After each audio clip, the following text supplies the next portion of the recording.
So how does a set get developed? Like, what are the steps involved coming from start to end?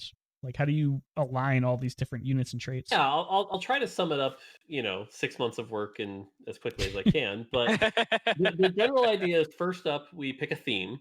And so this is like gather the skins and groupings and be like, is there a theme that makes sense here? So for example, with galaxies, it was like, oh, we've got all these project skins and Star Guardian skins, and like, do we want to do a galaxies theme? Yeah, let's do it. Okay. Once you have the theme, it's then okay, take the however many skins you've got, which for I think in that was like there was like 120, 130 we could choose from, and start kind of like a puzzle building out the sets, right? Where it's like, okay, well clearly we want Star Guardians. Which Star Guardians do we want? Okay, cool. Now we want Project. Uh-oh, but Project needs the same champ that Star Guardian has. Maybe switch a different Star Guardian. It's like you start putting the puzzle together. You also start looking at your skins and you're like, okay, clearly Gun Goddess Misfortune, that's got to be a 5 cost. So like, cool, we're just going to start with that. And sort of like doing all of that. And eventually you get to a point where like, hey, you've got kind of the shape of a set. Cool.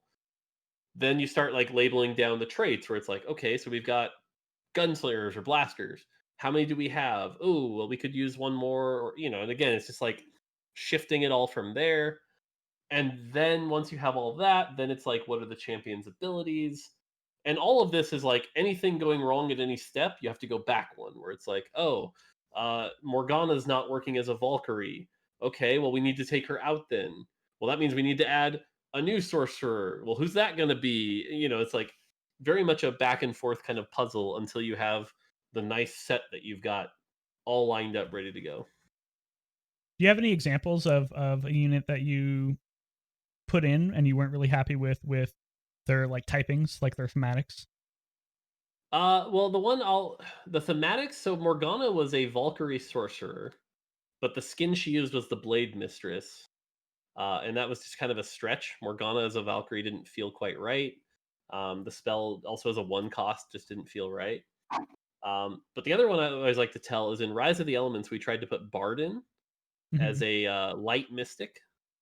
And the light theming was like, not great. The mystic was fine, but the spell was his ult. It was the like, I'm gonna freeze a bunch of people. And when we play tested it, it was like half the time he's freezing 6 of my units in one of theirs. Like this is not fun at all. So like So a just real like bard. real League of Yeah, Legends. Yeah, exactly. exactly. Like a real bard. And so we just couldn't get into a state where we're like, oh, players are gonna love buying this guy. So we ended up cutting him from Rise of the Elements. Yeah, I was like when I saw that Bard was coming to the thing, I'm like, what are they gonna do with Bard? Because like his skills are so non. I don't like. What are you gonna do? But then seeing the XP printer, I'm like, oh, that's a good idea. I think that's the joy of designing for TFT, right? Is like we could have done the obvious stuff, the boring stuff, like he throws a thing. If it hits 2 Mhm. people, they both get stunned. Yep, we sure could.